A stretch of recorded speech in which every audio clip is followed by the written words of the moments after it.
నమస్తే, welcome to DTV. ఈ రోజు వార్తల్లో అంశాలు చూద్దాం. తెలంగాణ ప్రభుత్వ చీఫ్ సెక్రటరీ మార్చే సూచనలు కనిపిస్తున్నాయని ప్రస్తుతం మా బాధ్యతలు నిర్వహిస్తున్న సిఎస్ శాంతకుమారి తన సర్వీస్ కు విఆర్ఎస్ తీసుకోవాలనే యోచనలో ఉన్నట్లుగా తెలిసింది. ఆమె తన విఆర్ఎస్ నిర్ణయాన్ని వచ్చే వారం ప్రకటించనున్నట్లు తెలుస్తోంది. శాంతకుమారి స్థానంలో కొత్త సిఎస్ గా రామకృష్ణరావును నియమించాలని ప్రభుత్వం నిర్ణయం తీసుకున్నట్లు సమాచారం. ఒకవేళ విఆర్ఎస్ తీసుకున్న నిజానికి శాంతకుమారి ఈ నెలాఖరిలో పదవీ విరమణ చేయబోతున్నారు. అంతకంటే ముందుగానే ఆమె విఆర్ఎస్ తీసుకోవాలనుకోవడంతో మరింత ముందుగా ఈ మార్పులు చోటు చేసుకునే అవకాశం కనిపిస్తోంది.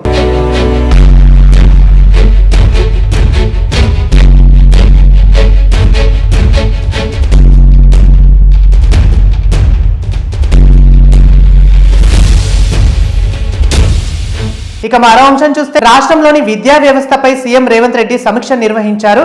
రాష్ట్రంలో మెరుగైన విద్యా వ్యవస్థ రూపకల్పనలను సమగ్ర విధాన పత్రం రూపొందించాలని సీఎం రేవంత్ రెడ్డి విద్యా కమిషన్ కు ఆదేశించారు. ఉన్నత విద్యా వ్యవస్థ ఏర్పాటుకు ఎంత వ్యయమైనా వెనకాడమని అన్నారు. ప్రస్తుతం విద్యా వ్యవస్థలో లోపాలతో పాటు తీసుకురావాల్సిన సవరణపై సీఎం రేవంత్ రెడ్డి సమీక్ష నిర్వహించారు. సమీక్షలో భాగంగా విద్యారంగానికి తమ ప్రభుత్వం ఇస్తున్న ప్రాధాన్యత, ఉపాధ్యాయుల నియామకం, అమ్మ ఆదర్శ కమిటీలు, పుస్తకాలు, యూనిఫామ్ పంపిణీలతో పాటు young India integrated residential schools, young India schools, university నిర్మాణాన్ని సీఎం రేవంత్ రెడ్డి వివరించారు. ప్రాథమిక దశలో అదే విద్యతోనే పునాది బలపడుతుందని అభిప్రాయపడ్డారు.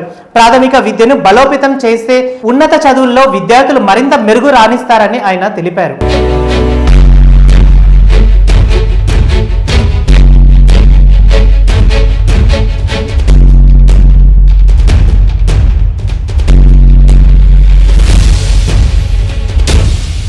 అంతర్జిల్లాలో షటర్లు కట్ చేసి చోరీకి పాల్పడే అంతర్జిల్లా దొంగలను పోలీసులు అరెస్ట్ చేశారు. అరెస్టుకు సంబంధించిన DSP Darbar Kondaiah Naidu, crime party CI Chandrasekhar, rural circle CI Satyanarayana, SI Dilip Kumar శనివారం మీడియాకు తెలిపిన వివరాల ప్రకారం కర్నూలు జిల్లా గూడూరు మండలం చెనగొండలకు చెందిన గుజీరి వ్యాపారి, అన్నమయ్య జిల్లా సూడుపల్లి మండలం భైరవగుట్టకు చెందిన బండపల్లి శేఖర్ రెడ్డి, కురబలకోట మండలం మదినేడు సమీపంలో కడప క్రాస్ లో షటర్లు కట్ చేసి అర్ధరాత్రి వేళ చోరీకి పాల్పడుతున్నట్లు పక్కా సమాచారం అందిందన్నారు. వెంటనే జిల్లా ఎస్పీ విద్యాసాగర్ నాయుడు సూచనల మేరకు డిఎస్పీ ఆదేశాలతో crime party CI Chandrasekhar, Madanapalle rural circle CI Satyanarayana, Madivedu SI Dilip Kumar సిబ్బందితో వెళ్లి ఇద్దరు నిందితుల్ని షటర్ కట్ చేసి చోరీ చేస్తుండగా పట్టుకొని విచారించడంతో దొంగల గుట్టు రట్టయిందని చెప్పారు. పట్టుబడిన నిందితుల వద్ద 4 లక్షలు విలువైన ఆటో, ద్విచక్ర వాహనం, ల్యాప్టాప్లు, సెల్ ఫోన్లు, టీవీ సీజ్ చేసి కేసు నమోదు చేశారు. అనంతరం అరెస్టు చేశారు.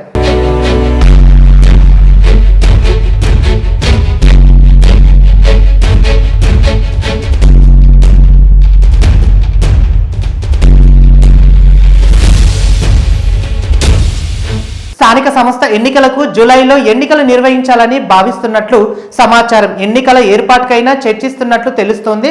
తొలుత ఎంపీటీసీ, జెడ్పీటీసీ, మున్సిపాలిటీలకు ఎన్నికలు నిర్వహించి ఆ తర్వాత పంచాయతీలో సర్పంచ్ ఎన్నికలు నిర్వహించాలనే ఆలోచన ప్రభుత్వం ఉందని, అధికారులు మాత్రం ముందు సర్పంచ్ ఎన్నికలే నిర్వహించాలని సూచిస్తున్నట్లు సమాచారం.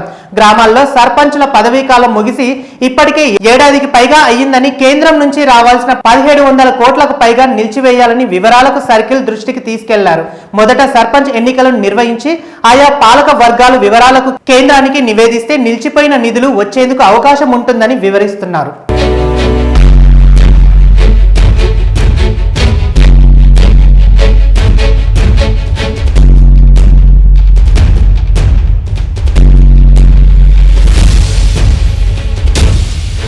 ఇక మరో అంశం చూస్తే హైదరాబాద్ స్థానిక సంస్థల ఎన్నికల్లో బీజేపీ గెలుస్తుందని కేంద్ర మంత్రి కిషన్ రెడ్డి ధీమా వ్యక్తం చేశారు. హైదరాబాద్ మజ్లిస్ హస్తగతం కాకుండా అడ్డుకుంటామని స్పష్టం చేశారు. కాంగ్రెస్, బీఆర్ఎస్, ఎంఐఎం ఒకటే అని మరోసారి నిరూపితమైందన్నారు. ఎమ్మెల్సీ పదవిని మజ్లిస్ పార్టీకి ఏకగ్రీవం చేసేందుకు కాంగ్రెస్, బీఆర్ఎస్ తమ అభ్యర్థులను బరిలో దింపలేదు.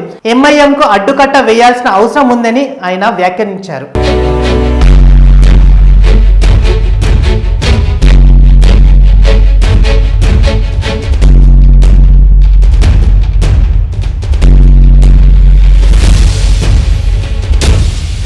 ఈ ఏడాది తొలి త్రైమాసికంలో హైదరాబాద్ లోని ఆఫీస్ రిలీజింగ్ బారీలో తగ్గిందని కేటీఆర్ తెలిపారు. 2024తో పోలిస్తే 41% తగ్గినట్లు రియల్ ఎస్టేట్ కన్సల్టెంట్ సంస్థ కొలియస్ ఇండియన్ ఇచ్చిన నివేదికను షేర్ చేశారు. ఇదే సమయంలో బెంగళూరు, చెన్నై, ఢిల్లీ, ముంబై గణనీయమైన వృద్ధి కనిపిస్తుందని పేర్కొన్నారు.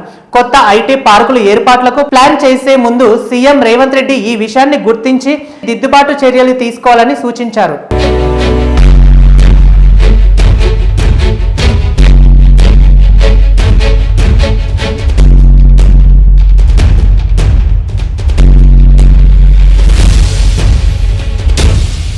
డిప్యూటీ సీఎం పవన్ కళ్యాణ్ నేడు భద్రాచలానికి వెళ్లనున్నారు. సాయంత్రం హైదరాబాద్ నుంచి రోడ్డు మార్గంలో భద్రాచలానికి వెళ్లి రాత్రి అక్కడే బస చేస్తారు. ఆదివారం శ్రీరామనవమి సందర్భంగా ఆలయంలోని జరిగే సీతారాముల వారి కళ్యాణంలో పాల్గొంటారు. ఏపీ ప్రభుత్వం తరపున పట్టు వస్త్రాలు సమర్పిస్తారు. అనంతరం హైదరాబాద్ మాదాపూర్లోని తన నివాసానికి చేరుకుంటారు. పవన్ పర్యటనకు సంబంధించిన అధికారులు అన్ని ఏర్పాట్లు పూర్తి చేశారు.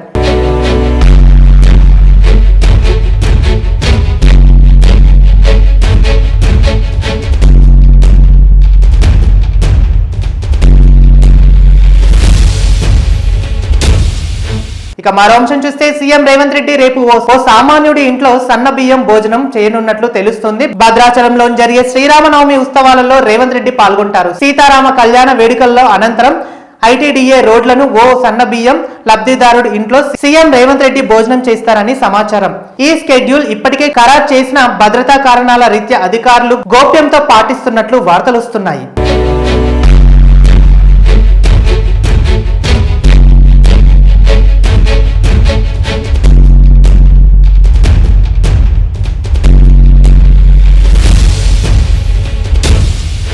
ఇంకో మరో అంశం చూస్తే ఆర్థికంగా వెనుకబడిన వారికి ఆదుకునేందుకు P4 కార్యక్రమాన్ని తీసుకొచ్చామని సీఎం చంద్రబాబు అన్నారు. ఎన్టీఆర్ జిల్లా ముప్పాల్లోని నిర్వహించిన కార్యక్రమంలో ఆయన మాట్లాడారు. నేటి రోజుల్లో సెల్ ఫోన్ అందరికీ అత్యవసర వస్తువుగా మారింది. అనేక సేవలతో ప్రభుత్వానికి ఆదాయం వస్తుందన్నారు. రాష్ట్ర అభివృద్ధి కోసం ఎప్పటికప్పుడు కొత్త ఆలోచన చేస్తున్నట్లు తెలిపారు. ప్రజల జీవన ప్రమాణాలు మెరుగుపరుస్తామని ఆయన పేర్కొన్నారు.